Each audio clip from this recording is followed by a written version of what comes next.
could argue, right, that we, through our technology, right, and through our service, and we actually been able to democratize access to to proper performance marketing to a lot of brands, a lot of founders.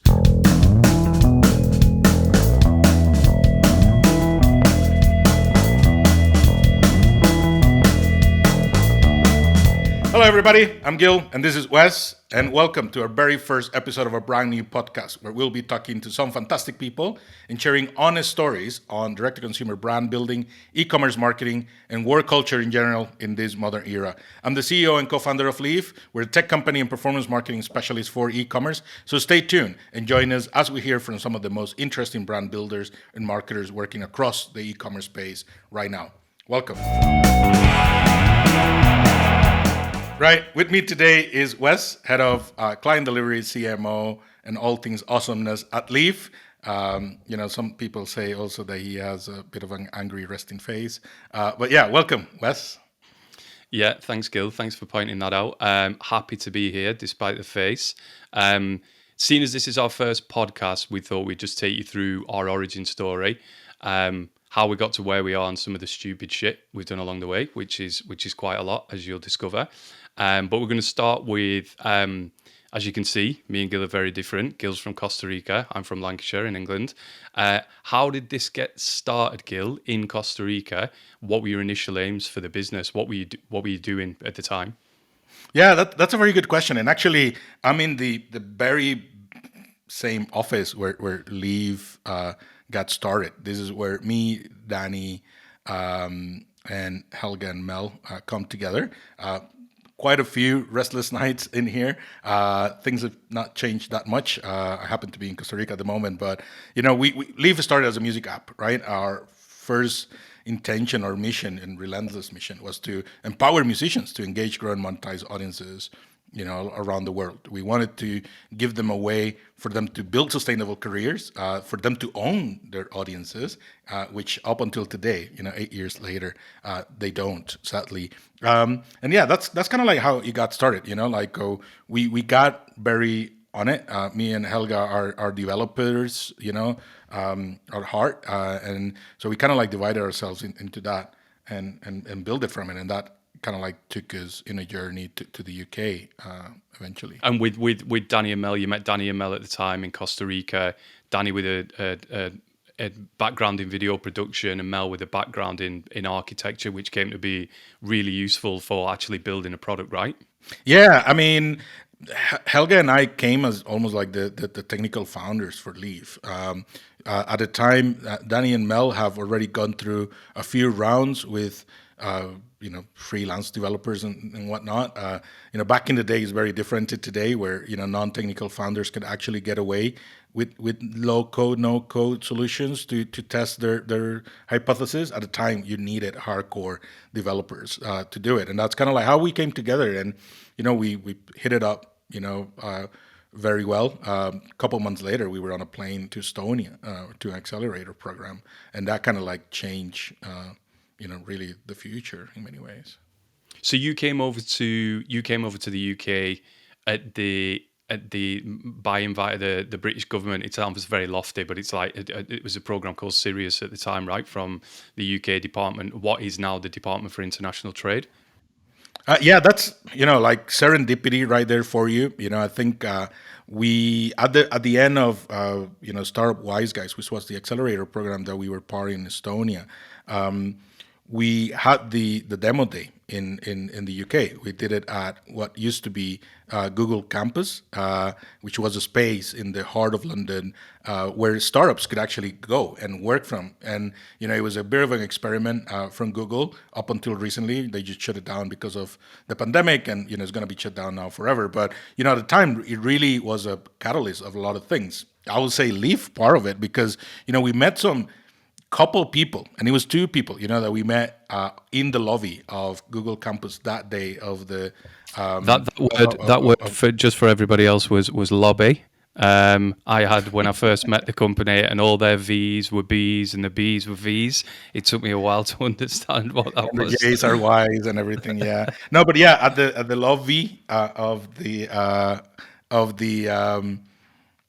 of Google Campus, we met John Bradford, who at the time was the director of Techstars London, and then we met Guy, who is this guy. His name is actually Guy, and he between the two of them, really kind of was a bit of a turning point. We that night we end up partying at this kind of like little bit of a speakeasy place not far from Campus London. We met the Few percussionist. tequilas. Yeah, few tequilas, and we end up meeting the percussionist to Jamiroquai of the day, and on the way to that place, we met this lady who's still part of Technation, and she knew what we were doing. She heard from us in the morning, and she was part of the series program, and they invited us over to take part of this program, which ended up taking us to the northeast of England. Yeah, so that took you to the northeast, right? To the Ignite Accelerator program. At that time, the Ignite Accelerator program was Europe's, for want of a better title, like number one pre-seed accelerator. And you guys were one of the cohort that got interviewed and got onto that accelerator, which was how many weeks? 16 weeks or something like that, was it? And it was 16 resident weeks. in Yeah. Newcastle. Yeah. I mean, probably one of the best things that ever happened to the Northeast, I would say. They're coming back. So for companies in in Europe or everywhere in the world, I mean, I think they're about to open new applications. But Tristan and Paul Smith, at the time, they were the catalyst and the brains behind it. And we got to meet you, I think, on day 2. When we arrived there. I think those key Yeah. people that you meet. Like funny how they go with you. The rest of the of your life. Well, Doug's it's cut funny as well. actually that And yeah, and one of their producers who worked in operations, Lauren Summers, is now our head of production. Yeah, so I think the legacy of Ignite on Leaf on a lot of the companies there. Just for everyone's context, I was working for another company at the time, and I was a mentor on the Ignite 100 Tech Accelerator program, and Leaf he was that part of day. the dark side. He was an Yeah, I investor. was part of the dark side. I was part of the investor side. Not my money. I was penniless at the time, but it just felt like being on The Apprentice for 2 years. It was a bizarre experience. It was very different to anything I'd done before. My background was in music and social investment, and then I got into tech investment. And then, yeah, I met you guys, and you were the only ones pretty much on that cohort that day that came forward with a smile on your face. You took it seriously. People were making notes. Imagine that, like Helga was making notes, even though she'd built like the Grinder app and worked for some of the world's like most prestigious like digital agencies and stuff like that, taking notes from me, who'd never built a business. You get this on accelerator programs, people who've never built a business being mentors and giving you guys advice. Obviously, I was there to advise you guys how to raise investment and how to build that investment story. But yeah, straight away found out you guys had come from Costa Rica. I've got family in Costa Rica. I've spent quite a bit of time there. They actually live in the same town that you guys lived in. So we just got on famously from day one. Obviously, background in music. You were building a music app, which had a really noble ambition that I loved. And pretty much after about 6 weeks, I was like, yeah, I want to come and work for you guys. I'm on the wrong side of the fence. I'll make it right, and then we'll do this thing. And then, yeah, I think maybe 6 months later, I was working for Leaf, and then we really started to fly. Right, we'd got some investment, like some decent seed funding. We got our own little office, moved out of the co-working space, and then start to really bang on, building the product. I mean, what were our initial aims back then? Really, I mean, it was a noble ambition. We wanted to put the artist back at the center of music discovery, right? Because people like Spotify and Apple and all these big companies that have got like kind of playlists right at the center of music discovery, the artist is a slave to the playlist. So we were putting, we had a YouTube rapper basically. It was smarter than that, and it was very beautiful. But as soon as you logged into the app, you had big pictures of artist faces, and then we would curate everything on YouTube that was worth curating behind those artists and allow people to easily share and discover music. We had a little chat bot, right, that people would talk to us, and we would recommend music. They thought it was a bot, and it wasn't. It was us five every morning answering thousands of messages, and there was some really, really heartfelt stories coming through the app at the time, right? Yeah, I mean, I think like we thought at the time, that we could change really the music industry for good, like, and that we were actually going to be able to change and bring a new model to the way artists were to build their businesses. I mean, we learned a lot through those periods, right? I mean, we were flying through. Pretty much all over the world, Latin America especially. Latin America is, even today, one of the fastest growing markets for music, and it was great. I mean, the artists were getting it. I think we also learned later that the music industry is made of a lot of conflicting interest of different people. Bullshitters. Like, and but like, again, right? I mean, I think even until today, the artist is beholden to to the playlist. What it used to be payola is now playlist yola, whatever it is. Like, you need to be put into playlist because as an artist it's difficult to make it. But in the back of it, I think we felt it pretty much as an indie developer as well, from the point of view of getting your work out, and that in many ways was the beginnings also of Leaf Grow, right? We needed to build our own marketing technology because we didn't know how to do marketing, right? And Mel took it to himself to repurpose some of the ideas that he had from architecture in terms of like using genetic algorithms to find the best proper fit for matching audiences with content and stuff like that. And that's really the origin stories of this stuff. Yeah, I think there was some turning points for us at the time. What one of those turning points being Facebook. We were growing like really quickly. We were growing a lot of users all over the world, especially in Latin America. We went on to be the number one music app in about half the countries throughout Latin America, above Spotify, above Deezer, above SoundCloud. And at that point, Facebook reached out to us saying, you're getting some amazing results. We'd really like to understand how you're doing what you're doing. We'd like to do a case study. You can still check it out on Leaf Music. It's Facebook for developers, Leaf Music case study. How we used Facebook login to recommend music and all this kind of stuff. And we'd built some scrappy technology to help us like upload a lot of ad variants and create audiences and stuff like that. And we were just pretty naive. That naivety is still with us today, and it's done us really well. Helped us to innovate. That naivety, we didn't know anything about marketing. We didn't realize that people weren't doing this stuff. We just thought everybody was doing it, using code to solve marketing problems. Then was like pretty unheard of. Now it's like par for the course, right? Like, you've got to be, marketing has become the realm of software engineers and data scientists, and using code and data to solve complex marketing challenges with server-side tracking, GA4, Apple versus Facebook, all that kind of stuff. It's just par for the course. Back then it wasn't. It was just, you could just put some posts out on Facebook, promote a few posts, launch some ad campaigns, get a lot of reach, get a lot of bang for your buck. And then I think there was, when we were doing our research at the time, there's 5 million businesses advertising a month on Facebook. There's 10 now. So it's double what it was. And obviously the pandemic has just put a rocket up the arse of adoption for like online marketing and, e-commerce, and fast forwarded us to kind of 10 years into the future. But back then it was not that it was easy. Like, we were working like very, very long hours, but we were doing some smart stuff.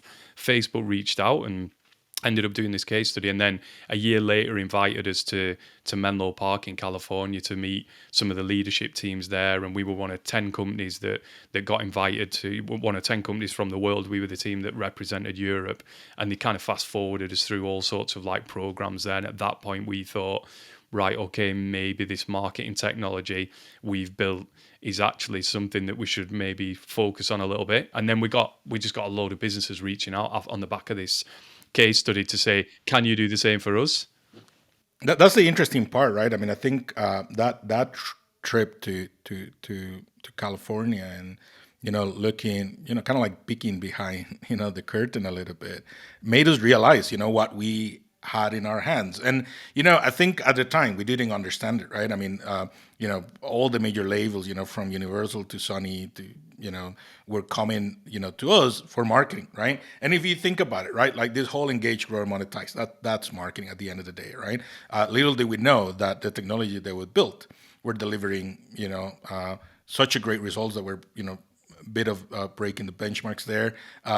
And the fact that they were keep coming at us, that they will bring us the most difficult, projects to market, was interesting. But the most interesting part was the fact that we came to the realization that whether you're the chop down the corner or you're Justin Bieber, at the end of the day, you're competing for the very same thing, which is people's attention. Is that one spot on the feed of everybody? And just as the technology that we were using for music could be used, on e-commerce. It could be used on a lot of other things, and that's kind of like probably one of the pivoted points for us is coming into that realization that that one thing that we built for ourselves that we were putting in action for musicians could actually take a much broader space. And again, I think what you said, being naive, being open, to serendipity, being open to tests and don't being afraid of it, has really served us well, up until now, right from the beginning, from jumping on a plane, moving to Estonia without even knowing what that is.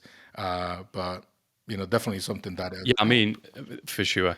Like all that stupid shit that we've done that I alluded to at the beginning of the program, like some of that stuff has given us, the harshest lessons, the best learning. We've done all sorts of stupid. We started a record label. We signed some artists in Latin America and in the UK. It was a total disaster. We tried to build a ticketing system to go against the banks in Latin America. We've done all sorts of stuff, and we tried to. I think we ignored all the advice from the experienced people, which you do as a young like upstart. You're a technology company at the time, like I think there was a lot of like I would say toxic culture with startups where you're made to feel like you can do anything, and whereas like belief and enthusiasm and passion is healthy, it can actually make you misguided. I mean, like we just thought we could do everything and we could just do it better than everybody else. And the people that knew were saying, "Look, just do one thing and do it really well." And we were like, "Yeah, yeah, we're going to do lots of one things and do them all really well." And it took us a long time to learn. Actually, you need to do one thing. You need to have a focus, and it might not be build one product, but it's definitely like build one product build a product or a suite of products for a particular customer base, and fast forward, and at the time we thought music was that customer base. We thought the industry and the indie industry within music was that customer base. It wasn't.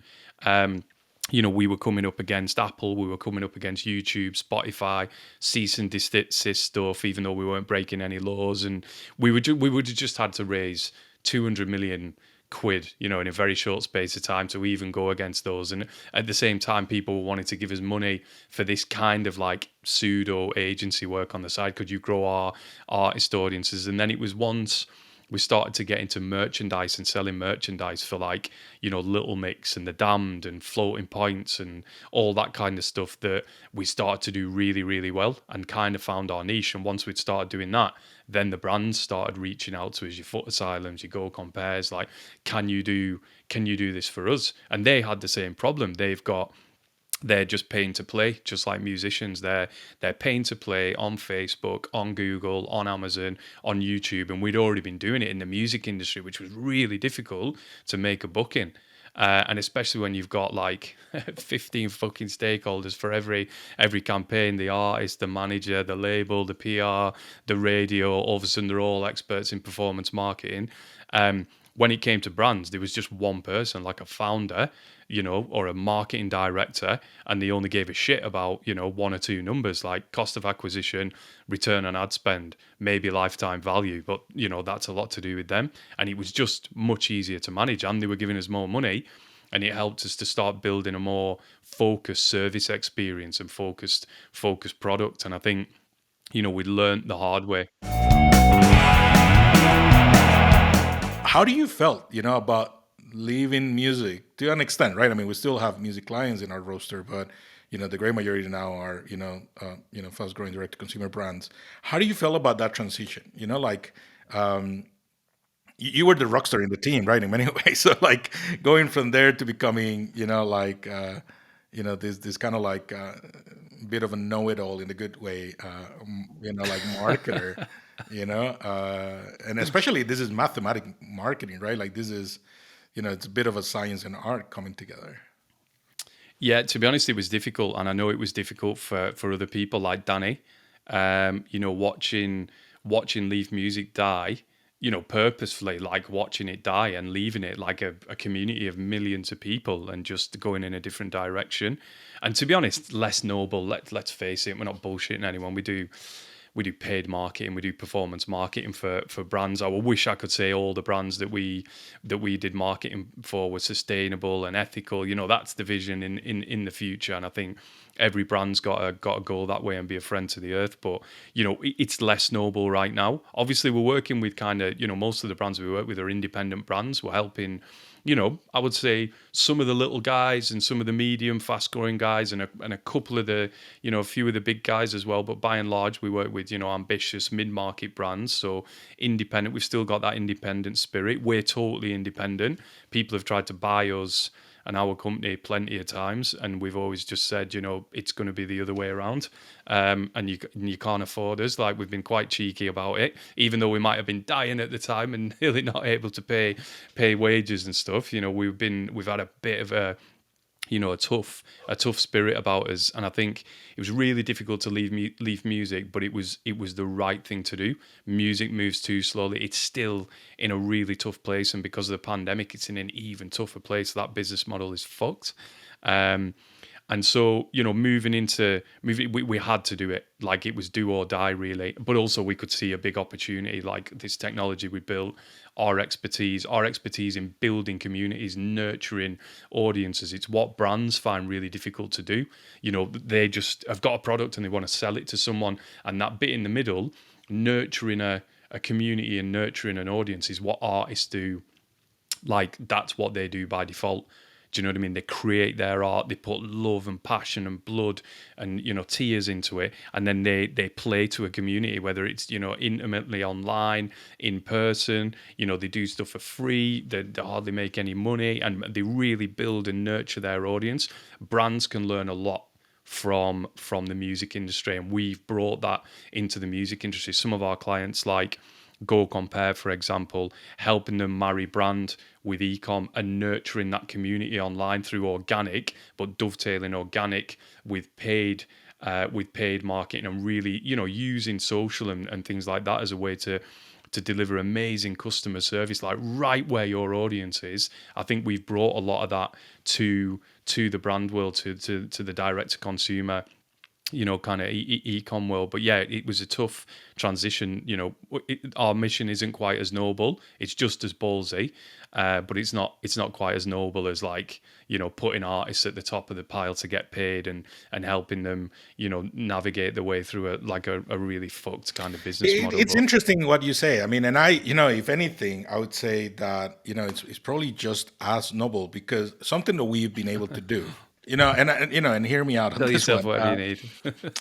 No, I mean, look, we have, and we're lucky that we get to work with quite a big spectrum of brands, right? As you said, but I could argue, right, that we, through our technology, right, and through our service, and we actually been able to democratize access to proper performance marketing to a lot of brands, a lot of founders. That a lot of people come to us because they've had very bad experiences elsewhere, right? Some with, like, people with freelancers, other with, like, very big, traditional agencies, or quote unquote pseudo grow hacks and stuff like that, right? I mean, they come to us almost as a last resource, and and they come to us, more often because they met somebody, like our, most people come to us referred by other customers of ours. But also because they've been, like, bitten by other agencies, and we were like, yeah, well, it's good we're not an agency, we're a technology company. But like, different. So I would argue that that bit, where we actually are democratizing access, just as we did with the music industry, probably more today, right? Especially where you have players like Amazon, right, engulfing a lot of these kind of like marketplaces or, like brands and, everything that we've heard there. I mean, I think Amazon is what it is. They are the navel, a lot of people to actually build great products and stuff. But, also we They keep the cannot. customer data. Yeah, That's a that's dangerous the thing, place to right? I build a mean, business. it's pretty much the music industry 2.0, right? It's not your audience, it's Amazon's, right? It's not your customer, it's Amazon's, right? Uh, and we've heard a lot about Amazon actually looking at what's working and then putting their own brands behind it and whatever.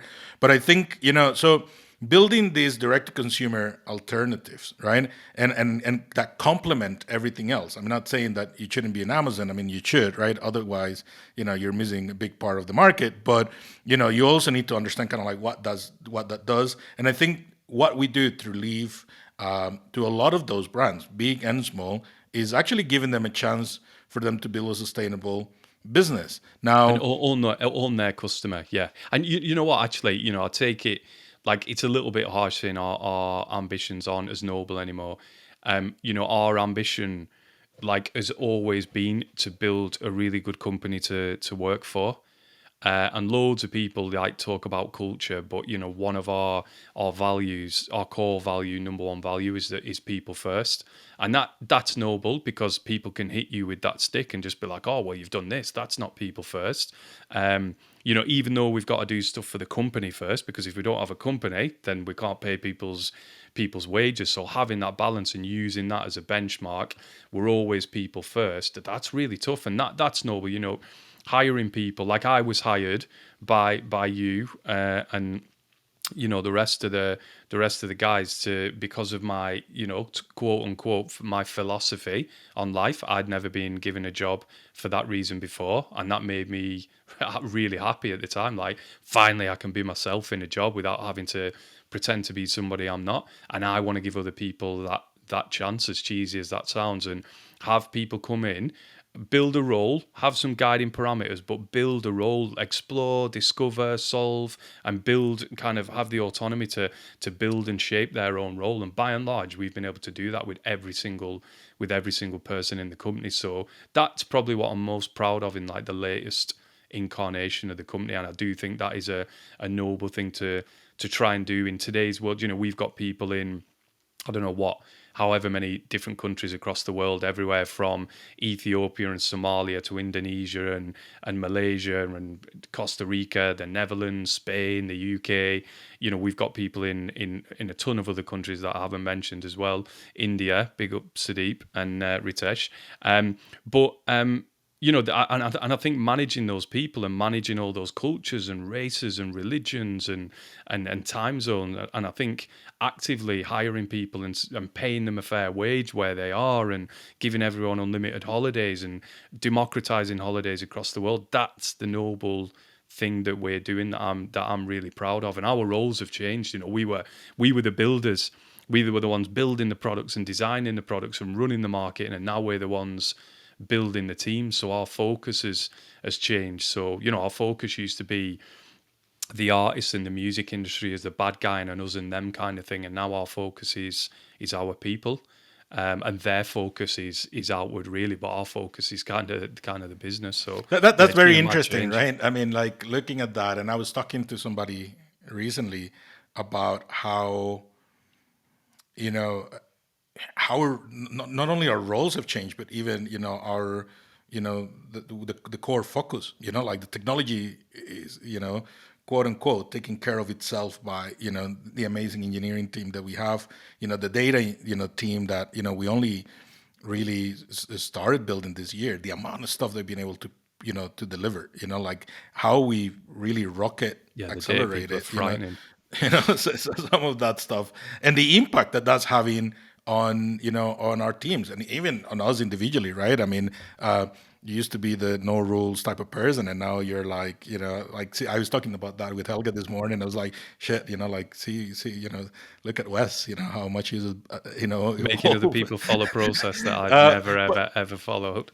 But at the same time, it's kind of like what has brought us to where we are. Why our customers love us. Like and that's not a light word that I use, but like seeing some, like right now we're in the middle of rebuilding our website and seeing some of the quotes that some of our like partners are bringing back. I mean, I think that's humble, but it also speaks about the opportunities, right, that we've been able to build, right? Whether that's founders who really believe behind the product, others like are enabling big businesses, like through proxy, like Fulfillment Crowd as an example, right, where they're actually powering hundreds of direct to consumer brands to own their their last mile experience. So I think there is a lot of things that through our effort and work, does, as you said, people and the impact that that people first mentality has and how it translates to the customer service that we provide our customers, to even sometimes intrinsic, like sometimes we actually,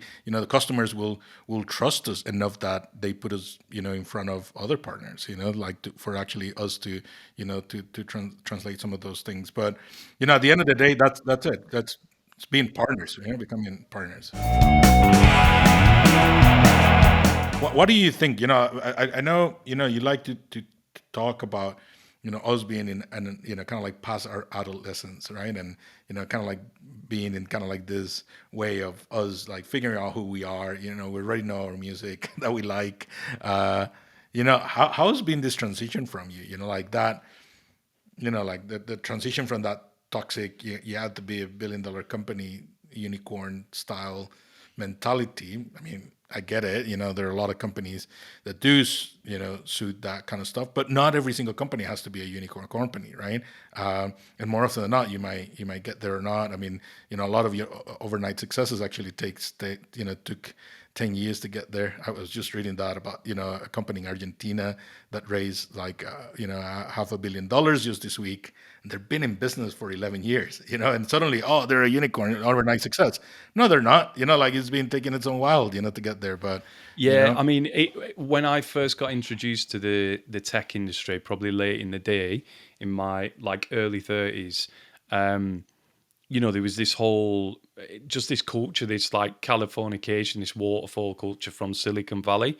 That's just shown to be utter toxic bullshit now. And do you know what I mean? I think people are learning the lessons. The Brits were always a bit more cautious, but this kind of thing, like, yeah, you've got to be $1 billion company and you've got to go big or go home and you've got to do it inside 3 years. That never happens. Like most of the investments when I was at the investment, you know what I mean? They would take 10 years to mature. And even then, none of them were $1 billion company. A couple of them had potential, but everything's got potential. But again, you don't, like you say, just because you don't want to be $1 billion company or some unicorn company doesn't mean that you also want to be a lifestyle business. You can still be ambitious, but you can be realistic about it. And I think, doing the $1 billion stuff and the moonshot, it can make you do stupid shit at the expense of growing like a seriously good business. I mean, we're 55 people now. We've hired a decent amount of people. We'll probably double the company in the next year. Do I think we're going to be $1 billion business? I don't really care, really. You know what I mean? As long as I'm happy and I enjoy the job and like I'm working with nice people every day and I don't have to work until I'm 150, like on some drip, do you know what I mean? From some hospital bed or whatever. I'm like, I'm fine. I want to be this stuff. I want to do it quickly while I'm young and then spend time with my boy and my family and my wife. And that's and that's interesting, right? I mean, we have a lot of different type of partners. We're gonna have many of them in this podcast, and like it is about the stories, right? It's about having these honest conversations, right? Like the stuff behind the curtain in many ways. There is this whole movement of building in public, right? The gray majority is quite wonky, as you Brits like to say. I mean, because it's like, like being honest and being, open to, to build stuff means that you have to share your highs and your lows. And there are many lows and probably more lows than high. You just want the highs to be, high enough that actually make up. Building a company, whether that's a direct-to-consumer brand or tech startup, whatever, it's a roller coaster. Like you need to really, keep your mental health in check. It really will pass you, the bill. But I think, like having those honest conversations, being transparent.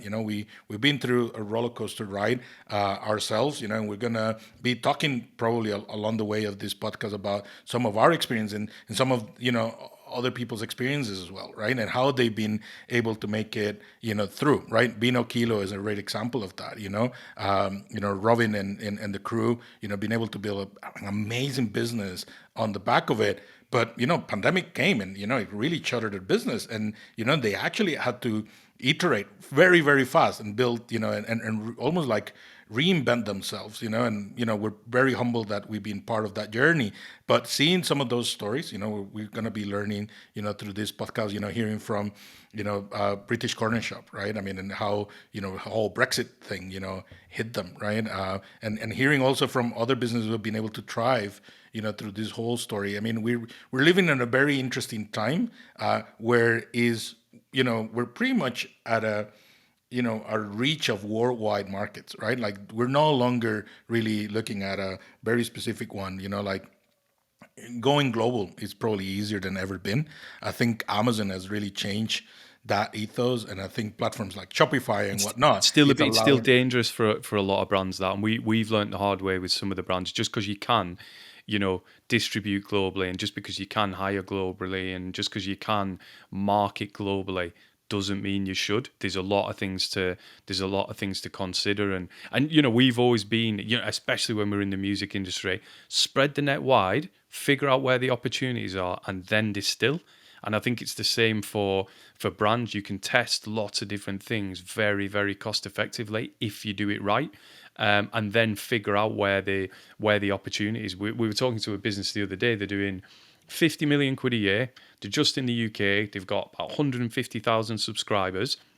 And they're looking to, they came to us to talk to us about how do we go about expanding internationally in terms of marketing, and in terms of some other bits and bats. And we've got a lot of experience of lots of different clients who advertise globally. Some of them advertise like right across the world, some of them just to the EU with all the problems there. And I think it's about finding, especially with some of the data issues within the EU and say California and Apple versus Facebook, marketing now up front, you're not going to be able to spread the net like quite as wide and just go, oh, well, we're going to get all this data and then we'll just figure out what to do. You're going to have to be a bit more purposeful and a bit more focused and a bit more targeted about where you choose to grow your brand, who you're advertising to, like know your customer. First party data and all that kind of stuff has never been more important. Everyone's got a bit lazy with all the data that they get and like, oh, well, the data will just tell me that age group, that territory, that gender, those interests, all that kind of stuff. They've done this stuff on the website through all these different pixel events. Like a lot of that stuff is kind of disappearing. It's being aggregated. We've got the flock, whatever it is, federated, cohort thing that Google's bringing in. We've got, Facebook, which is moving, nearly entirely towards interest targeting, which they wanted to kill a few years ago until we told them they were mad and that we were getting better results from interest than lookalikes and some of the pixel audiences for some of the early stage brands. So I think people are going to have to be smart about this, marketing. I saw something Seth Godin said like the other day about extraordinary creative and extraordinary marketing, whatever that means. But I think the point is creative marketing, actually knowing your customer. That stuff's going to have to work harder up front before you launch any campaign. So the little data you do get, you're going to have to do, that actionable data thing that everyone talked about, actionable data a few years ago. I mean, that has just like come back to the fore. In a big way, like what data can you get and how can you action that data? And it's about, know your customer. Yeah, I mean, and that's it, right? I mean, I think this last few minutes of your riff, it pretty much sets the tone for what this podcast is going to be. What we're going to be discussing here, what we want to accomplish in sharing these stories, right? There are thousands of people out there, with businesses, thousands, even more, hundreds of thousands wanted to come into this business. What does it mean to start a business, an e-commerce business, a fast, ambitious, growing one, in this age and age? Like, what does it take? And that's what we want to be talking. This is, we have a roster of amazing founders, amazing marketers that are going to be joining us over the next few weeks and months, and we hope that you join us on this journey. We really want to be building this. This is our very first one. We did it all in one sweep. As much as testing as we've been doing. So please give us feedback, learn from us, and teach us stuff as much as you can. It's a constant iteration, and it's never been more uncertain out there, but equally, it's never been more exciting out there to actually be building brands, to be building solutions, to be bringing your passions to the world. And that's what we really want to bring forward in this setup. So thanks, everybody. Hope to join us on this journey and talk to you later. Bye-bye. Right, that's our podcast for today, boys and girls and aliens all over the universe. We hope you enjoy it. If you like to join us on this journey and keep up to date with us, then please like us, subscribe us on all the usual places. All our handles are over here on the screen right now for those of you watching, and they're on the podcast notes for those of you listening on the apps. Have a great day, and as we say in Costa Rica, pura vida, bye, ciao, ciao.